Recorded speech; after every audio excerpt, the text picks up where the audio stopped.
people say, tell me from the Quran where it talks about girlfriends and boyfriends. Give me the exact words. But for those people who want exactly girlfriend-boyfriend relationship, I'll tell you where it's in the Quran today. Surah Al-Ma'idah, the 5th chapter, verse number 5. The Quran says, وَلَا مُتَّخِذِي أَخْدَانِ. Women who don't take boyfriends. That's the loose translation. So there it is from the Quran given to you now, that the Quran is saying likewise the opposite is mentioned as well.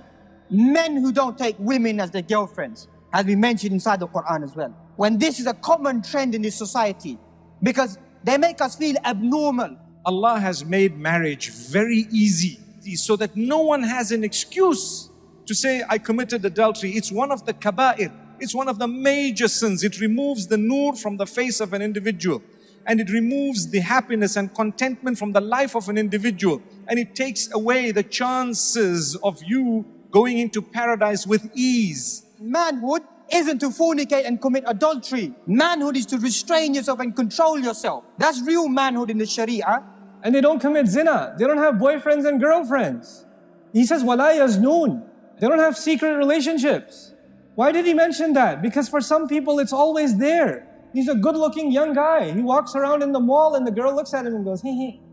And he's like, oh, this is easy. Nobody's watching. And he stops himself. It's hard, but you stop yourself. Real man is the one who takes care of his affairs, takes care of his house, takes care of his family. When real man, you find that the Quran preaches about that. الرِّجَالُ قَوَّامُونَ عَلَى النِّسَاءِ. Men are more dominant upon women because the word qawwama means to take care of the house. My man can't even wake up in the morning, you think he's a man. My man can't even work for a day's living. Lives off the dole, lives off the government. And then you think that he's a man? So these people are trying to promote in our society and Muslims as well. There's nothing haraj, there's no harm. There's love before marriage. The Sharia talks about love after marriage. How can a Muslim commit zina? How can they do that? يُضَاعَفْ لَهُ الْعَذَابِ يَوْمَ الْقِيَامَةِ. The punishment will be doubled for those people. And now Allah says these kaba'ir, these three things, shirk, adultery, illegitimate relations, these three things, if a Muslim does it, anybody else does it, they will get punished. A Muslim does it, I'll punish him double. He knew it and he still did it.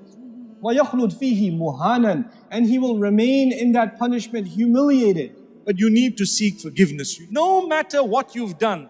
You know what Allah subhanahu wa ta'ala says? If they do not continue in their bad ways, which means if they've turned and they've changed their lives, and they know that they have actually turned for the sake of Allah, they don't knowingly go back and commit the sin. Allah says for them is forgiveness and paradise.